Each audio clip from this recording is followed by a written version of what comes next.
오늘 말씀 나누기 전에 우리가 계속하고 있죠. 이번 주 4주차입니다. 인사를 하는 거죠. 이렇게 앞뒤에 있는 분들한테 인사하는데 조건은 가까운 분들, 아는 분들, 배우자 이렇게 인사하지 않고요. 모르는 분들 먼저 인사합니다. 이렇게 인사해 주십시오. 당신을 통해서 하나님이 일하십니다. 이렇게 인사해 주시기 바랍니다. 앞뒤 바라보시면서 당신을 통해서 하나님이 일하십니다. 인사할 때 참 밝으세요. 그거 아세요? 제가 혼자 보기 참 아깝습니다. 참 밝은 모습으로 인사해 주셔서 감사합니다.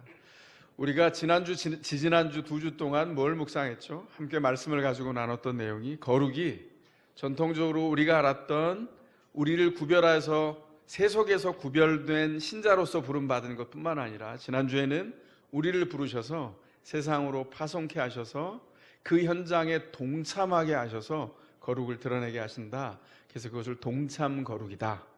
그렇게 지난주까지 함께 나누고 말씀을 묵상했습니다. 오늘은 본문을 통해서 부살렐의 부르심이 어떤 특별한 사람을 향한 한 사람에 대한 초청이 아니라 이스라엘 광야교회 전체를 향한 부르심이고 나아가서 오고 오는 세대의 모든 교회를 향한 초청이고 부르심이라는 사실, 거기에는 바로 여기 모여있는 각 사람 그리고 우리 교회를 향한 초청이라는 것도 저희가 한번 살펴보려고 합니다. 부르심, 콜링이라고 말하면 여러분은 어떤 생각이 드십니까? 500년 전에 성경을 재발견한 종교개혁 이후에 이 부르심은 한 가지 의미가 아니라 두 가지 의미가 됐습니다. 첫 번째 부르심은 구원 그 자체입니다.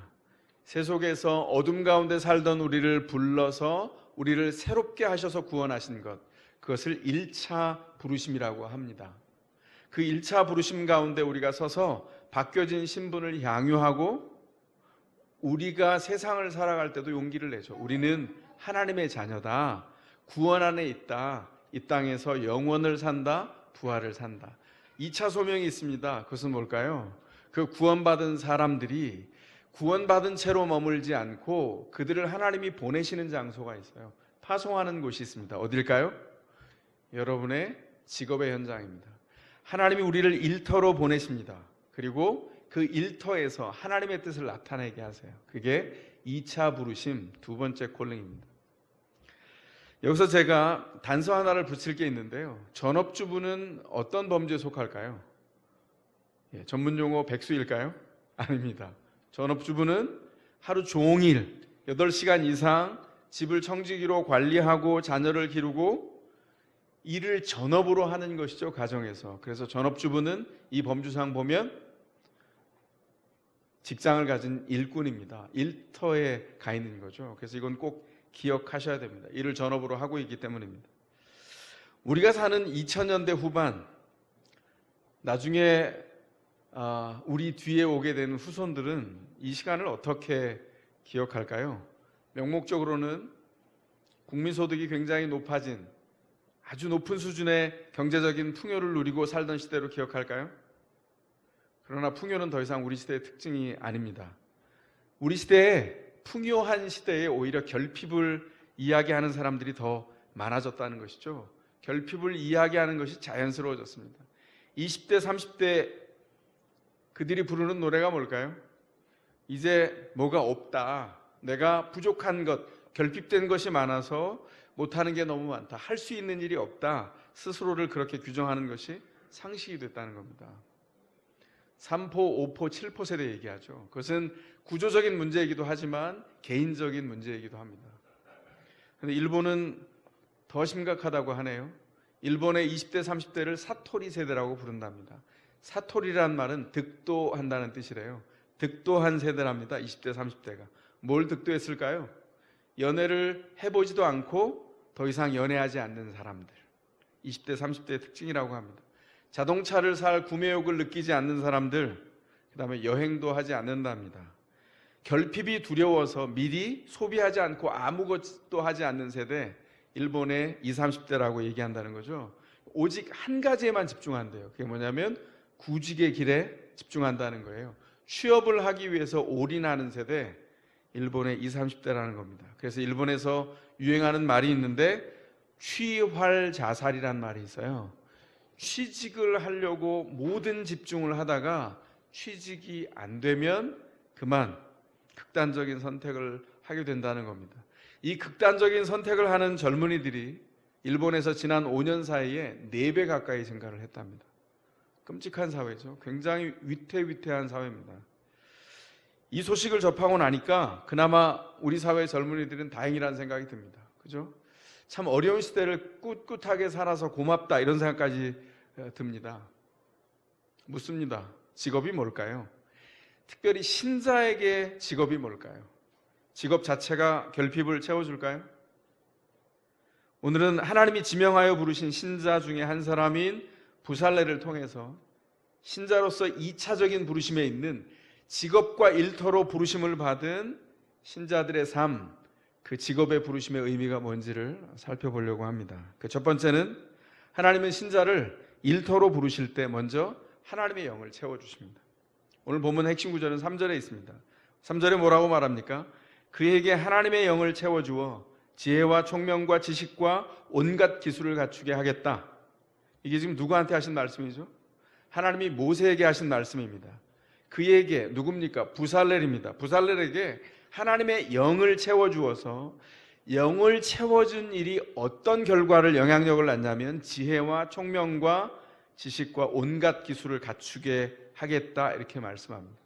하나님이 부살렐을 부르기 전에 그 직업의 현장에서 일을 하기 전에 어떤 일을 시키기 전에 부살렐에게 뭘 먼저 합니까? 채워주십니다. 먼저 채워주시고 먼저 충만케 하십니다. 이게 뭐보다 중요할까요? 이게 기술보다 중요하고 지혜보다 중요하고 돈보다 중요합니다. 모든 신자에게 사역보다 앞서는 것이 있는데 그것은 뭐냐면 채워주시는 하나님을 만나고 그 깊은 관계 안에서 성장해가는 것이죠. 부살레를 노가다를 뛰는 일을 시키기 위해서 부르지 않았다는 거예요. 여러분 교회를 어떻게 배우셨습니까? 제가 어렸을 때부터 교회를 다녔어요. 부모님이 믿지 않는데도. 그런데 중간에 뛰었다가 또 이사를 가서 중학교 때 교회를 다시 가고 고등학교 때가 됐는데 제 친구들 둘이 아주 고등학교 때 3사람이 절친이었습니다. 2사람이 한 교회를 다녔거든요. 얘네들이 저를 꼬셨어요. 교회 오면 토요일 날 탁구비를 다 대주고 그리고 짜장면을 사주겠다. 기가 막히죠. 짜장면을 매주 토요일 날 먹을 수 있다니 기가 막힌 거 아닙니까? 탁구비를 안 내고 탁구를 칠 수 있다니 환상이죠. 갔습니다. 그래서 좋아하는 친구들이니까. 그래서 제가 왔다고 아이들이 너무 좋아하고 그리고 처음 토요일 날 교회로 들어섰던 그날을 제가 잊지 못합니다. 들어갔더니요 개척교회였어요. 전도사님이 여학생 하나를 데리고 성경 공부를 하고 있다가 저희를 뜩 보더니 그냥 보통 보던 것처럼 늘 오랫동안 한 10년 동안 보던 사람처럼 왔어? 그러시더라고요. 잠깐 기다려. 그러시더니 뭘 시키셨냐면 자 이제 끝났으니 일어나죠. 저희가 끝나고 간 거예요. 알고 보니까. 자 청소하자. 그러더니 마대자루를 지워주시더라고요. 제가 경험한 교회는 청소하는 겁니다. 노가다를 뛰는 거. 그때 배웠어요. 아 교회는 노가다가 필수구나. 그런 생각을 했습니다. 그 이후로 교회에서 믿음이 없던 시절부터 계속 일을 했어요. 청소하고 일하고 이런 일이 교회에서 몸에 뱄습니다. 그런데 중요한 것은 그것이 처음일까요? 아니죠.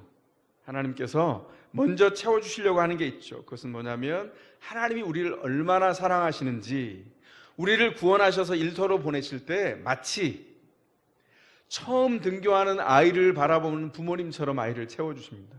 아이가 7살에서 이제 초등학교 처음 들어가면 부모님들 어떻게 하시죠? 여러분 다 경험했죠? 요즘은 요 가재손수건을 안 차죠, 그죠? 예, 참 추억인데 저는 코를 안 흘렸습니다만 저희 세대는 3분의 2가 다 코를 흘렸어요, 시골에서는. 근데 어쨌든 간에 아이가 첫 등교를 하면 부모가 다 챙기죠. 이것저것 다 챙깁니다. 그리고 한 달 동안, 2달 동안, 6개월 동안, 1년 동안 등교할 때마다 알림장 넣었어? 교과선 들어갔나? 이런 걸 다 챙겨요. 옷은 제대로 입었는지, 신발은 제대로 신었는지, 7살 때까지만 해도 신발을 거꾸로 신었는데 제대로 신고 가는지 이런 걸 다 챙겨서 보내죠. 아이가 다녀오겠습니다 인사를 하고 떠나면 등을 보고 한참 물끄러미 서 있는 게 또 부모죠. 부모가 된 것처럼 이렇게 채워주신다고요. 하나님이 여러분을 그렇게 채워주시는 걸 경험하고 계십니까? 주여 이 여러분을 어떻게 사시는 겁니까? 하나님이 여러분을 그렇게 채워가신다는 겁니다. 저는 하나님께서 채워주시는 그 은혜 때문에 매일의 시간을 버팁니다. 주님께서 주기도문을 통해서 우리에게 신자에게 가르치는 기도를 이야기하실 때 일용할 양식을 위하여 기도하라고 할 때 거기에 수많은 적용이 있죠. 일용할 지혜를 위해서 기도하라, 일용할 은혜를 위해서 기도하라, 일용할 사랑을 위해서 기도하라. 그것은 어디에서 근거하냐면 하나님은 채워주시는 분이라는 거예요. 주님께서 채워주십니다. 필요한 지혜, 총명, 지식, 심지어는 손에 붙이고 정교하게 갖고 와야 되는 그 기술, 크라프트까지 주님께서 모든 것을 구비하게 하신다는 것이죠. 그래서 사역의 현장에서 일을 감당할수록 그 노동 때문에, 그 무게 때문에 지치는 것이 아니라 신자들은 하나님과의 관계 가운데 더 들어가서 우리 일을 통하여서 우리 일상에 들어와서 역사하시는 하나님, 우리를 부르실 뿐만 아니라 하나님의 역사에 참여하게 하시는 하나님을 더욱더 알아가게 된다는 겁니다. 기가 막힌 일이죠. 하나님이 우리에게 두신 신비한 은총입니다. 그에게 하나님의 영을 채워주었다 이렇게 말합니다. 동사가 채워주다입니다. 근데 이 동사가 출애굽기 31장에서 처음 사용된 게 아니에요. 이게 처음 어디에서 사용됐냐면 창세기 1장에서 사용됐습니다. 천지를 창조하신 여섯째 날에 사람을, 첫사람 아담을 창조하시고 그에게 중요한 숙제를 주십니다. 그것을 언약의 입장에서는 아담 언약이라고 하고 명령의 입장에서는 창조 명령, 영어로는 cultural mandate라고 해요. 하나님께서 그가 스스로 일하는 명령을 해주셨다는 거예요. 영어 명칭에는 분명하죠. cultural mandate, 일을 해서 성취해 가라고 하는 명령을 허락해 주셨어요. 그때 창세기 1장 28절에 뭐라고 그 cultural mandate를, 아담 언약을 이야기하시냐면 너는 생육하고 번성하여 땅에 충만하여라 그렇게 명령하십니다. 여기 충만하라라고 하는 말이 채워주다라고 하는 이 단어와 동일한 단어, 말라라고 하는 동일한 동사입니다. 뭘 얘기하고 있는 거죠? 지금 충만하라라고 하는 명령을 받았던 첫사람 아담과 부살렐이 어떤 독특한 연결점을 가지고 있다는 것을 얘기해줘요. 성경은 대단히 정교합니다. 하나님께서 첫사람에게 말씀하셨던 그 일을 다시 명령하고 있는 거예요. 그러면 두 사람을 한번 같이 놓고 어떤 유사점이 있는지를 비교해 볼게요. 이름을 먼저 비교해 볼까요? 부살렐 이름이 독특합니다. 부살렐의 이름의 뜻이 하나님의 그늘 아래서 in the shadow of L이라고 하는 뜻을 가지고 있어요. 그 부살렐, L이라는 말이 하나님이라는 뜻이거든요. 하나님의 그늘 아래서, 그늘 아래서란 말은 구약의 관용적 표현인데 그 권세 아래서, 통치 아래서 이런 말입니다. 부살렐은 하나님의 통치 아래서 부르심을 받은 사람이라고 이름에 못 박혀 있는 거죠. 그런데 창세기 1장 27절에 보시면 아담을 부르시면서 첫사람 아담을 부르시고 오고 오는 모든 인류에게 뭐라고 말씀하셨죠? 하나님의 형상대로 사람을 만들었다 그랬어요. 그 하나님의 형상대로 in the image of God이라고 하는 말의 뜻이 원문에는 베셀렘이라고 되어 있어요. 부살렐, 베셀렘, 뭐가 비슷하죠? 자음이 똑같아요. 발음도 비슷합니다. 뭘 얘기해 주려고 하는 울림이 있을까요? 두 사람이 사역적인 어떤 연관성이 있다는 것을 암시해 주고 있어요. 첫사람 아담에게 하나님이 뭐라고 명령하셨습니까? 에덴이라고 하는 하나님의 성소로 초청하시고 그 에덴이라고 하는 하나님의 성소를 세우고 그곳을 충만하게 채우라고 명령하셨어요. 그런데 그 아담을 부르신 현장을 해설해 가십니다. 그 현장이 어땠는지. 1장에 나와 있는 그 6일 동안의 창조 중에 6일째 창조하신 사람의 창조에 대한 주석이 성경 자체이죠. 그 주석이 뭡니까? 2장이 창세기 1장의 여섯째 날 사람을 창조한 것에 대한 주석이에요. 그 2장에 보면 에덴만 존재한 게 아닙니다. 세상은, 그죠? 에덴 밖에 훨씬 더 넓은 땅이 존재했어요. 한 예로 에덴 밖에 하윌라라고 하는 땅이 존재했다. 거기는 금이 많았다. 뭐 이런 구절들이 나오는 걸 봅니다. 뭘 얘기하고 있는 겁니까? 에덴보다 더 넓은 세상이 존재했다. 아담이 번성해서 온 에덴에 충만할 뿐만 아니라 에덴이라고 하는 성소를 세상으로 점점점 확장해서 온 땅에 충만하라고 하는 명령을 하나님이 아담에게 허락하셨다는 것이죠. 이걸 좀 더 구체적으로 볼까요? 일터에서 일하는 신자에게 중요한 구절이 창세기 2장에 나옵니다. 2장 15절입니다. 창세기 2장 15절은 이렇게 말씀합니다. 주 하나님이 사람을 데려다가 에덴 동산에 두시고 그곳을 맡아서 돌보게 하셨다. 여기 동사 두 개가 있어요. 하나님이 아담에게 명령하셨을 때 두 개의 동사를 사용하시는데 아바드라고 하는 동사와 샤마르라고 하는 동사인데요. 죄송합니다. 어려운 말 써서. 이게 중요하기 때문에. 아바드란 말이 일하다라고 하는 동사와 예배하다라고 하는 동사로 문맥에 따라서 동시에 쓰여요. 참 희한하죠. 얼마나 많은 단어가 있는데 왜 이 아바드라고 하는 단어에 예배와 일을 동시에 넣었을까요? 여기에는 의미가 있습니다. 그리고 샤마르라고 하는 동사는 청지기입니다. 그러면 요 의미를 둬서 요 문맥에 맞도록 해석하면 창세기 2장에는 예배의 문맥이 나오지 않아요. 왜냐하면 컬처럴 맨데이트, 일에 관한 명령이 이 안에 들어있거든요. 그래서 그 문맥을 따라 다시 번역하면 이렇습니다. 주 하나님이 사람 아담을 데려다가 에덴 동산에 두시고 청지기로 임명하셔서 그곳에서 일하게 하셨다, 이런 말이에요. 그를 청지기로 부르셔서 하나님이 원래 통치해야 될 것을 맡기시고 그를 통하여 일하게 하셨다는 겁니다. 우리를 구원하셔서 경배하게 하시고 예배하게 하시는데 우리는 일을 통해서 우리에게 맡겨진 삶의 현장에서 주님을 경배하는 일을 동시에 한다는 것이죠. 이 본문 안에서 보는 것처럼 노동은, 일하는 것은 사람의 타락 전에 주어진 거예요. 일하는 것은 신성한 것입니다. 하나님이 하나님의 창조 사역에 동참케 하는 도구 중에 하나가 일하는 거예요.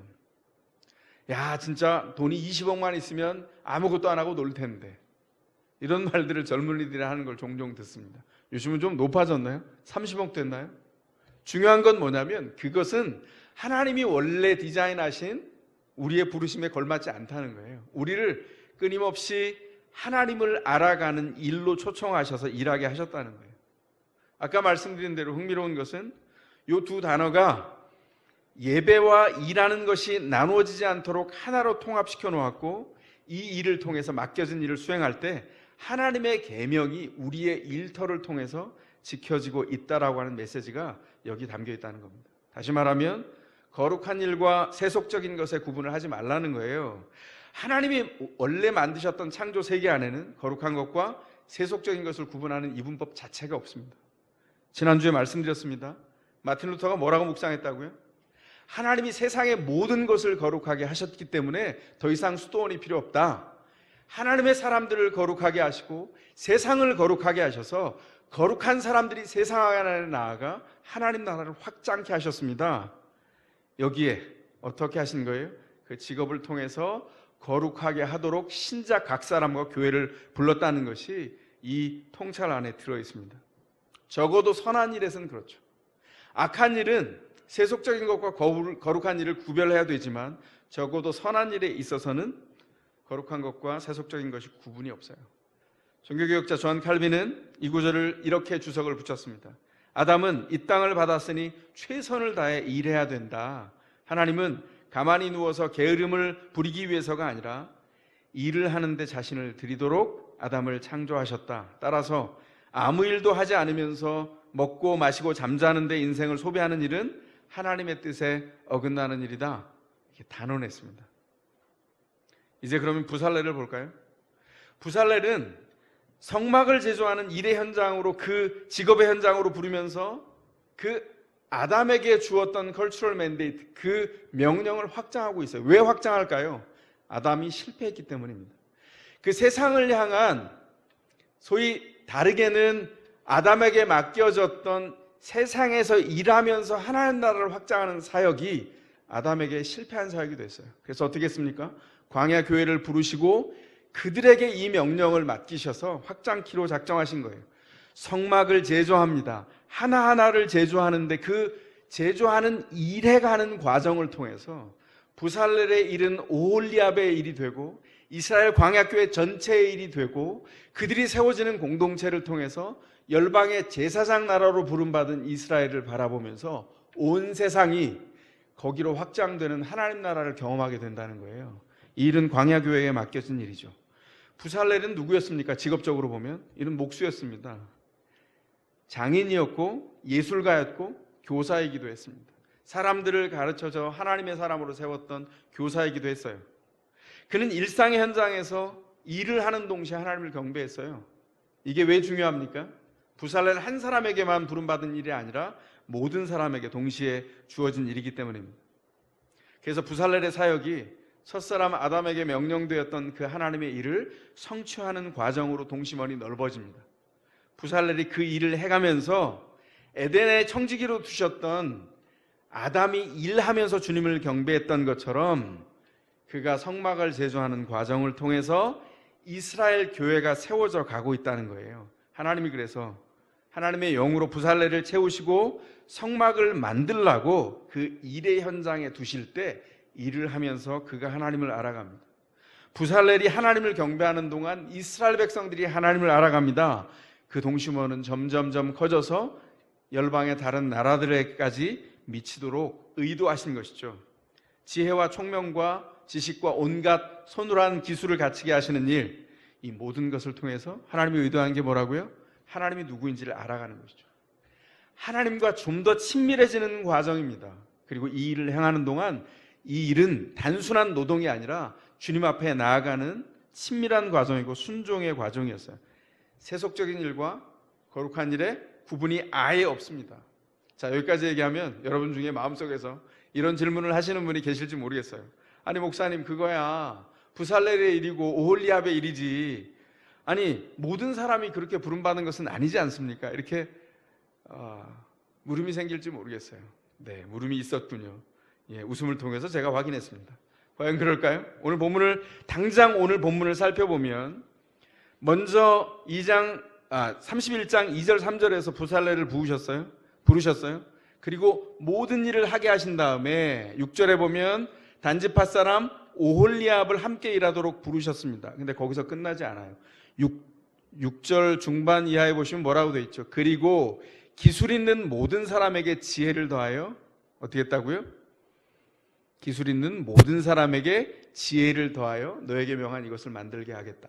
모든 사람을 불렀다고요. 여기서 끝나지 않습니다. 이 백성이 이 명령을 받고 잘 수행한 게 아니라 32장에 그만 우상숭배에 빠져요. 그리고 32장, 33장 회개하고 돌이키고 고치는 장면이 지나서 35장에 가면 오늘 우리가 보는 본문과 거의 똑같은 본문이 다시 나옵니다.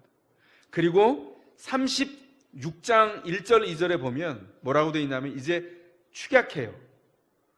그러므로 부살렐과 오홀리압과 기술 있는 모든 사람, 그 사람들을 불렀다는 거예요. 출애굽기 36장 1절입니다. 그래서 어떻게 했다고요? 2절에 보시면 주님께서 그 마음에 지혜를 더하여 주신 기술 있는 모든 사람, 곧 타고난 재주가 있어서 기꺼이 일을 하고자 자원하는 사람. 여기 지금 해설이 좀 더 붙었습니다. 뭘 얘기하고 있어요? 모든 사람을 다 부르셨다고요. 이건 부살렐에 국한된 문제가 아니라 부살렐을 전문적으로 돕는 오홀리압만의 문제가 아니라 광야교회 이스라엘 백성 전체에게 향한 부르심이었다는 겁니다. 그렇다면 뭘 얘기하고 있는 겁니까? 하나님께서 부르심에 합당하도록 모든 사람을 자신의 일터로 부르시고 은사를 베푸셔서 그 일을 통해서 자기 몫의 경배를 하게 하시고 동시에 일의 만족을 허락하시도록 불러가신다는 거예요. 그럼 어떻게 해야 됩니까? 열심히 일해야죠. 그래서 다른 주석에 보면 존 칼빈이나 마틴 루터가 계속해서 얘기합니다. 열심히 일해야 한다. 존 칼빈은 더더욱이나 열심히 일하는 성실에 대해서 끊임없이 강조해요. 왜냐하면 하나님이 부르시는 경배의 현장이기 때문에 그렇습니다. 근데 우리가 잃어버린 전통이죠. 500년 전에 성경을 발견했는데도 우리는 그것을 깨닫지를 못해요. 다시 한번 돌이킬 필요가 있습니다. 하나님이 그래서 우리를 부르실 때 어떻게 하시냐면 채워주십니다. 먼저 필요한 것을 채워주시고 우리가 할 일을 채우셔서 청지기로 맡겨주신 일을 통해서 주님을 경배하게 하셨다는 것이죠. 이게 종교개혁자들의 신학이고 종교개혁자들의 정신이었어요. 마틴 루터가 선언합니다. 우리가 만약 믿음으로 의롭다 하심을 받았다면 신자의 삶은 관상기도를 전문적인 기도만 하는 캐톨릭 교회의 사제나 수사들, 그들의 삶보다 더 천하지 않다는 겁니다. 기가 막히죠? 미국의 링컨 대통령의 유명한 일화가 있습니다. 어느 날 링컨 대통령이 백악관에 있는데 그 한 비서관이 링컨 대통령을 만나러 복도를 지나가고 있었던 모양입니다. 그런데 이렇게 밑에 앉아서 누군가가 쭈그리고 구두를 닦았다죠. 그래서 비서관이 아니 구두 닦기를 누가 백악관으로 불렀나 보다. 그리고 지나가려고 하다가 무심코 얼굴을 봤는데 깜짝 놀랐다는 거예요. 구두를 닦는 사람이 링컨 대통령이었어요. 그래서 비서관이 멈춰서서 아니 대통령님 뭐 하십니까? 이렇게 물었더니 아니 보면 모르나 내가 내 구두를 닦고 있네. 근데 그 당시에 어떤 소문이 있었냐면 링컨 대통령이 대통령의 품격에 걸맞지 않게 천박하다, 너무 수수하다 못해 천박하다, 이런 비난을 받고 있었던 모양입니다. 비서관이 눈살을 찌푸리면서 대통령님, 이건 대통령이 할 일이 아닙니다. 밑에 구두 닦는 사람에게 맡기시고 대통령님은 대통령의 직무를 하십시오. 그랬더니 이 비서관을 향해서 링컨이 이렇게 얘기했다는 것 아닙니까? 천한 생각은 있어도 천한 직업은 없네. 지금 뭐라고 대답한 거죠? 자네가 나한테 지적한 게 천한 생각이야. 그 천한 생각은 있을 수 있는데 천한 직업은 없어. 이렇게 말했습니다. 이건 철저하게 종교개혁자들이 생각했던 그 정신의 유산을 링컨이 가지고 있는 거예요. 루터가 성경을 통해서 헤아린 생각이 무엇입니까? 사제나 농부나 수녀나 주부나 신학자나 막노동꾼이나 믿음 안에서 하나님 앞에 동등한 자리에 서게 된다는 거예요. 그래서 악한 일이 아니고 도덕적인 흠결이 없는 일이라면 그 모든 일이 세속적인 직업 안에서도 다 거룩한 일이라고 선언했습니다. 500년 전에 성경을 재발견한 거예요. 이게 얼마나 중요한 일입니까? 그래서 여러분, 성경의 정신을 따라 살아가면 우리가 직장을 나아가면서 그 현장에서 주눅 들어서 저 어떡하지, 과제를 못했는데 주눅 들어서 움츠러들지 않고 당당하게 고개를 들고 설 뿐만 아니라 그리고 겸손하게 경청하고 허리를 숙일 줄도 아는 이 동시에 일이 이루어진다는 거예요. 존엄합니다. 심지어는 이 전통이 C.S. 루이스라고 하는 작가 알아요? 나니아 연대기를 썼습니다. 아이들을 위한 동화를 썼어요. 제가 오래전 일이네요. 전도사 때 아이들에게 읽힐 책이 있을까? 그리고 서점에 나갔다가 나니아 연대기 책이 막 번역되기 시작했어요. 그때. 그래서 제가 그 책 2권을 사왔어요. 읽힐 수 있을까? 어떤 책일까? 밤 10시에 그 책을 들었다가 사자 마녀 옷장 이야기를 밤 10시에 펼쳤다가 제가 그냥 빠져들어서 밤을 꼴딱 샜어요. 2권을 읽느라고. 너무 재미있는 거예요. 제가 어느 부분을 보았기 때문에 멈추지 않았는 줄 아세요? 1권에서 이런 말이 나옵니다. 아이가 옷장 사이에 숨어들었다 숨바꼭질을 하다가 뒤에서 찬바람이 나와서 외투를 다 뒤지고 뒤로 갔더니 눈의 세상 나니아의 세계로 연결되는 통로였잖아요. 그 세계를 들어갔는데 루시가 처음 만난 피조물이 비버였어요. 비버가 벌떡 서서 말을 합니다. 사람의 말을. 루시가 깜짝 놀라죠. 근데 비버가 루시를 가르쳐요. 뭐라고 가르치냐면 하나님이 아담과 하와의 아들들과 딸들에게 존엄을 허락해 주셔서 그들이 어떤 일이 있어도 태양을 향하여 고개를 들고 머리를 들고 당당하게 설 수 있는 자격을 허락해 주셨다. 비버가 가르쳐준 교훈입니다. 제가 그걸 읽으면서요, 이 책 뭐 있네. 제가 나니아 연대기를 누구한테도 소개받은 게 아니라 어쩌다가 제 손에 얻어 걸렸거든요. 한참 전 일입니다. 그리고 너무 맛있게 읽었어요, 책을. 어린아이 하나이에게도 가르쳐주는 그 성경의 교훈이 뭐냐면 너희는 존엄하다는 거예요. 고개를 들라는 거죠. 어떤 상황 안에도 너희는 비굴하거나 고개를 숙일 이유가 없다는 거예요. 왜냐하면 하나님이 존엄하게 만드셨기 때문입니다. 이게 성경의 생각이에요. 이 마틴 루터의 성경을 통해서 헤아려 본 이 생각을 읽어본 후에 그 나를 따르라, 제자도, 이런 책을 쓴 유명한 독일의 목사님이 계세요. 보네포라는 목사님이 나를 따르라라고 하는 책에서 이 루터의 통찰을 이렇게 반응하고 있습니다. 마틴 루터가 수도원에서 세상으로 복귀한 것은 초대교회 이래 세상에 가장 큰 타격을 주었다. 이제 예수를 따르려면 세상 속에서 제자로 사는 방법밖에 없다. 지금까지는 수도원이라는 완벽에 가까운 조건에서 탁월한 영성을 가진 소수만의 소수만이 신자의 삶을 산다고 믿었지만 이제는 예수 제자의 삶이 세상에 사는 모든 신자들의 의무가 되었다. 일상의 직업을 감당하며 예수님의 명령을 온전히 순종해야 된다. 그렇게 적어놨어요. 모든 사람들이 사제와 평신도의 구분이 없이 신자로 부름받은 모든 사람들이 하나님 앞에서 이 일들을 감당해야 된다는 것입니다. 이것이 하나님의 성경을 통한 우리를 향한 메시지입니다. 두 번째는 하나님의 신자를 일터로 부르실 때 참 교회로 세워서 채워주세요. 우리를 참 교회로 먼저 세우십니다. 신약성경 골로새서 1장으로 한번 가볼게요. 제가 대표적으로 읽겠습니다. 더우신데 얼마나 힘들어요. 제가 나레이터 이찬영이 읽겠습니다. 1장 9절입니다. 이렇게 말씀합니다. 그러므로 우리가 여러분의 소식을 들은 그날부터 우리도 여러분을 위하여 쉬지 않고 기도합니다. 우리는 하나님께서 여러분에게 모든 신령한 지혜와 총명으로 하나님의 뜻을 아는 지식을 채워주시기를 빕니다. 제가 골로새서 1장 9절만 읽었어요. 어떤 느낌 드세요? 어떤 느낌이 드십니까? 출애굽기 31장 3절과 똑같잖아요. 지금 사도 바울이 이제 막 갓난아기처럼 태어난 골로새 교회를 향하여 기도하고 있는데 이 기도의 내용이 출애굽기 31장 3절의 내용과 똑같습니다. 무슨 말을 하려고 하는 것이죠? 아담에게 명령되었던 창조 명령은 실패했습니다. 그래서 광야 교회가 그 일을 감당해야 했어요. 그런데 이스라엘이 그 일을 수행하는데 실패했습니다. 직업의 현장에서 하나님을 드러내는데 실패했어요. 이제 누구에게 그 사명이 주어졌습니까? 제사장 나라가 되는 그 일을 실패하자 대제사장 되셔서 예수께서 우리의 죄값을 치르시고 우리를 구원하셔서 대제사장으로 앞서가시면서 우리를 거룩한 나라요 제사장으로 불렀어요. 우리를 빚된 주의 사람들로 주의 소유된 백성으로 불렀습니다. 제가 2주 전에 말씀드렸어요. 그 부르심 안에서 우리가 위대한 부르심 안에 있어요. 이제 교회에게 이 창조의 명령이 일터를 통해서 이루어지도록 우리를 부르신다는 거예요. 신자들은 직업의 현장이 만만히 하지 않습니다. 하나님의 명령하신 일들을 성취해가는 장이에요. 직업의 현장이 너무나 중요하죠.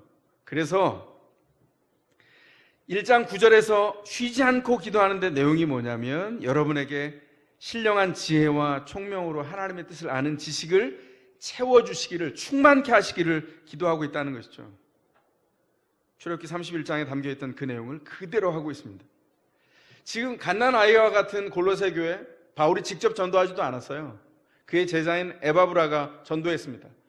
에바브라가 전도해서 아직 왕성하게 자라지만 연약한 그 갓난아이 같은 교회를 향해서 바울이 갈 수 없었어요. 왜냐하면 감옥에 갇혀 있었거든요. 그가 한 일이 2가지입니다. 그래서 뭘까요? 편지를 써서 보내는 일과 기도하는 일이에요. 기도는 이토록 중요합니다. 우리가 지난주에 묵상했던 데살로니가 전서에서 바울이 뭐 했죠?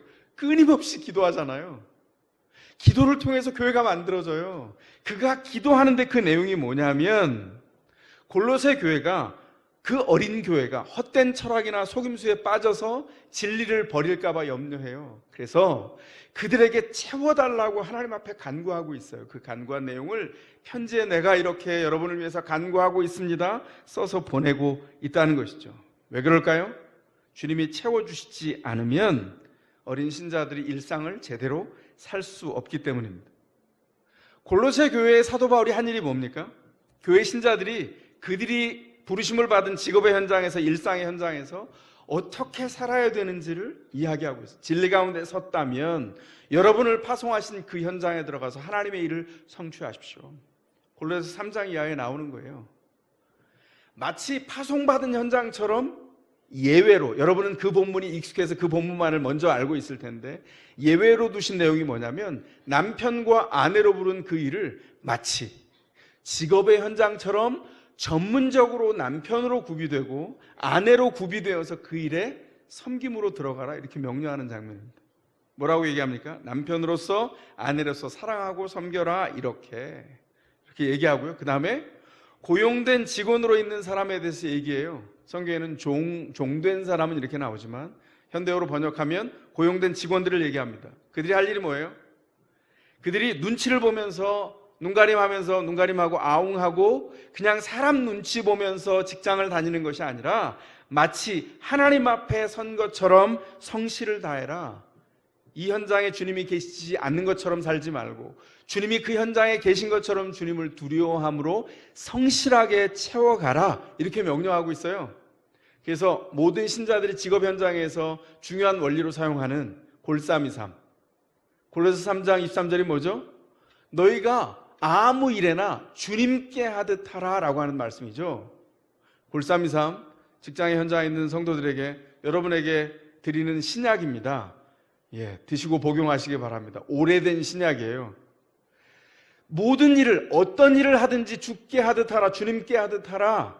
모든 고용된 사람들이 누려야 될, 그리고 무장해야 될 것이라고 얘기합니다. 그리고 사업주들에게 얘기해요. CEO냐 고용인들을 정당하게 공정하게 대우해라 이렇게 말합니다.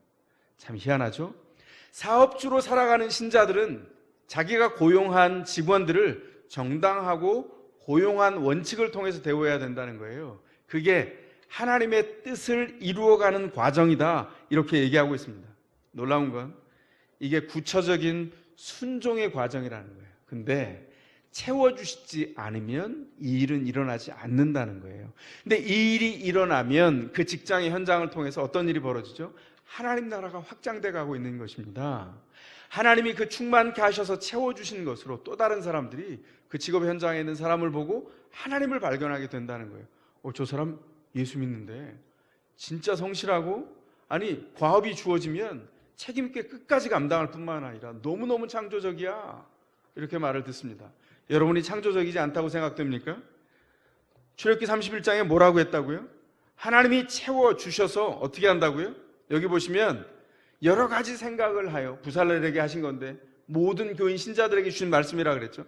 그 생각한 것을 금, 은, 놋을 만들게 하고 온갖 기술을 발휘해서 보석을 깎아내는 일, 나무를 조각하는 일을 하게 하겠다. 그에게 주어진 과업을 통해서 넉넉히 감당할 수 있는 힘을 주겠다는 거예요. 뭘 하는 겁니까? 끙끙대고 바라봐야 돼요. 제가 그분이 정치인으로 선 것에 대해서는 호불호가 있기 때문에 말씀드리지 않겠지만 그분이 직장으로 있을 때 그분이 썼던 책은 저에게 큰 가르침을 줬어요. 어느 분이라고 얘기는 안 하겠습니다. 그분이 이렇게 거기에 우리에게 충고하고 있습니다. 여러분들이 사장처럼 생각하고 과장처럼 뛰라는 거예요. 이 사람이 초고속 승진을 했거든요. 와, 대단한 사람이다 이랬더니 자기는 초고속 승진을 하지 않았대요. 별로 그것은 뭐 좋은 일은 아닙니다만 남들보다 2배로 일했기 때문에 자기는 초고속 승진이 아니다. 자기만의 논리가 있는 거예요. 근데 그 논리는 제가 동의하지 않지만 그가 했던 그 말은 굉장히 중요한 말이었어요. 다른 사람의 마음을 헤아리는 것, 그게 그 사람을 사랑하는 거거든요.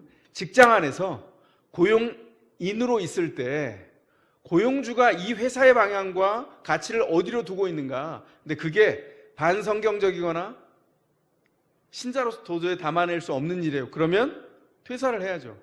그런 게 아니라면 열심을 내어서 그 생각이 무엇인지를 알고 먼저 앞서가는 거예요. 그 일을 우리 가운데 허락해 주셨다는 거예요. 근데 그걸 어떻게 해야 된다고요? 하나님이 채워주시지 않으면 사실은 순종은 불가능한 거죠. 제가 이런 예를 하나 말씀드리고 싶습니다. 함께 생활했던 장로님 한 분이 오래전 일입니다. 고위공직자로 일하셨어요. 지금은 은퇴하셨는데 이분이 이런 말씀을 나눠주셔서 제가 들으면서 무릎을 쳤던 적이 있어요. 뭐라고 말씀하셨냐면 해외 공간에서 일을 할 때인데 한국에서 상사가 방문하기로 일정이 나온 거예요. 그리고 이제 곧 방문한다. 그리고 그 일에 대해서는 문제가 없는데 직장 생활에 위기가 온 겁니다. 뭐냐면 내가 갈 텐데 내가 쉬는 주말에 자네가 나를 무랑루즈로 안내해 줄 수 있겠나? 이런 질문이 왔어요. 무랑루즈 아세요? 무희들이 컴컴한 어두운 데서 빨간 조명을 받고 옷을 하나씩 벗어가면서 봉을 이렇게 앞에 두고 이렇게 돌면서 이렇게 춤을 추는 게 있잖아요. 뭐 요즘은 그게 뭐 이상하고 야한 게 아니라 스포츠 댄스라면서요. 봉춤이 나와 있잖아요. 스포츠 댄스가 됐어요. 그런데 80년대 이것은 굉장히 이상한 세속적인 일이었어요. 이 장로님이 고민했어요.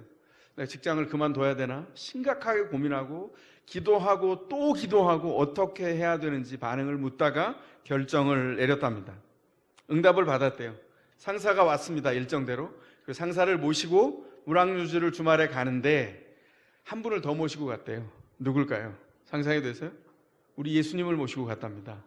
그래서 앉아서 주님 앉으시지요 이렇게 속으로 얘기하고 상사가 옆에 앉아있고, 그리고 무희가 드디어 나와서 컴컴한 그 무대 위에서 조명을 받고 핀을 받고 이렇게 춤을 추고 있는데 상사를 봤대요. 입을 벌리고 침을 흘리고 있는 상사를 한번 보고 무대에 있는 춤을 추는 무희를 바라보면서 이렇게 주님 앞에 말을 건넸답니다. 주님, 어떠세요? 저 여자가 아름다우세요? 이렇게 질문을 했대요. 제가 그 얘기를 하는데요, 무릎을 쳤어요. 신자가 세속의 한복판에 있으면서 어떻게 자신을 구별해 가며 부르심의 현장을 채워갈까? 이분은 이런 말을 하고 있는 겁니다. 자신에게 처해진 상황을 주님의 눈으로 보고 주님께서 그 가운데 계셔서 자기가 넉넉하게 이겨갈 수 있도록 주님이 채워주십시오. 제가 주님을 의지하여 이 상황을 지나가겠습니다. 이렇게 기도한 거예요. 채워주시지 않으면 우리가 그 현장을 지나가는 것은 불가능합니다. 그래서 이 어린 골로새 교회를 향해서 사도 바울이 뭐라고 끊임없이 기도합니까? 우리는, 바울을 포함한 전도단은 쉬지 않고 기도합니다. 주님께 뭐라고 기도해요? 기도 내용은 한 가지입니다. 채워주십시오. 충만케 하십시오. 가득 은혜를 베풀어 주십시오. 이렇게 기도합니다. 바울은 골로새에 사는 다양한 직업의 부르심 안에 있는 일상을 살아가고 있는 신자들을 향해서 기도하는 것이죠. 그래서 골로새 교회의 각 사람은 신약에 나타난 부살레리자, 오홀리압이자 다양한 은사를 가진 모든 사람이에요. 그것은 더세물교회 우리에게 하나님이 불러주신 그 각양의 은사 안에서 우리 모든 사람에게 주시는 하나님의 은총입니다. 그래서 어떻게 해야 된다고요? 간절히 기도하는 것입니다. 한 사람 한 사람이 부르신 그 일터에서 하나님의 일을 나타내도록, 그런 의미에서 전업주부를 포함한 모든 신자의 부르심이 하나님이 교회를 거룩하게 세우셔서 세상에 하나님 나라를 오게 하시는 그리스도의 방법이에요. 하나님이 일터를 통해서 일하십니다. 바울이 그래서 골로새서 1장 10절에서 이어서 이렇게 얘기합니다. 골로새 교회 각 사람이 주님의 부르심 앞에 합당한 삶을 살아감으로 모든 일에 그분을 기쁘게 해드렸으면 좋겠다. 감당한 각 사람의 모든 일이 주님의 기쁨이 되었으면 좋겠다. 그렇게 기도하고 있습니다. 사랑하는 교회 여러분, 기억하십시오. 여러분의 직장은 하나님의 일터입니다. 권면합니다. 그래서 주님을 모시고 출근하시기 바랍니다. 주님, 이 상황이 아름다우세요? 이렇게 물으시면서 주님께 의뢰하면서 그 현장에 함께 하시는 주님과 함께 직장을 채워가시기 바랍니다. 하나님의 영이 충만해진 부살렐은 지혜와 총명과 지식과 기술을 가지고 어떻게 했냐면 하나님의 말씀을 의지하여서 자신의 생각을 창조적으로 역동적으로 만들어내고 통합했어요. 그리고 그 현장을 하나님의 뜻이 이루어지는, 하나님 나라가 이루어지는 현장으로 살아가며 포기하지 않고 끝끝내 돌파해서 뛰어넘었습니다. 여러분, 자신이 없으세요? 기도하세요. 채워주시는 주님 앞에서 그 길을 넘어가시기 바랍니다. 하나님이 우리를 그 권능 가운데 부르셨어요. 이 과정을 통해서 신자는 주님께 합당한 열매를 맺으며 살아갑니다. 그 은혜를 누리시기 바랍니다. 우리는 2018년 풍요로운 결핍의 시대를 살아가고 있습니다. 이런 시대의 직업 자체가 결핍을 채워줄까요? 전혀 아닙니다. 신자를 직업으로 부르신 하나님께서 성령을 채워주십니다. 우리에게 반드시 필요한 것을 채워주십니다. 이것이 바로 신자가 가지고 있는 은혜예요. 무엇을 할까요? 주님 앞에 앉아서 채워주심을 구하고 우리의 현장을 다시 바라보는 겁니다. 창조적으로 재구성하는 겁니다. 열심히 일하는 겁니다. 포기하지 않는 거예요. 자신을 내는 겁니다. 저놈의 머리를 들어서 주님을 바라보는 겁니다. 주님, 채워주십시오. 제가 이 일을 성실하게 주님을 따라 채워가겠습니다. 그런데 하나님이 채워주실 때 내가 창조적인 통합을 통해서 직장을 새롭게 한다는 것이죠. 주께서 우리를 그렇게 부르셨습니다. 신자가 가진 은혜를 발현하시기 바랍니다. 이 은혜를 일상의 현장에서, 직업의 현장에서 누릴 수 있기를 바랍니다. 어떤 상황에서든 누구를 만나든 주님을 대하듯 하시기 바랍니다. 부족합니까? 채워달라고 간구하시기 바랍니다. 유혹이 있습니까? 힘겨운 일이 있습니까? 그곳에 주님을 초청하십시오. 주께서 그 부르심을 채워주심으로 우리 가운데 응답해 주실 겁니다. 그 은혜를 누리기를 주의 이름으로 축원합니다. 이 시간 하나님의 약속을 가슴에 품고 조용히 가능하신 분들은 그 자리에서 일어나시기 바랍니다.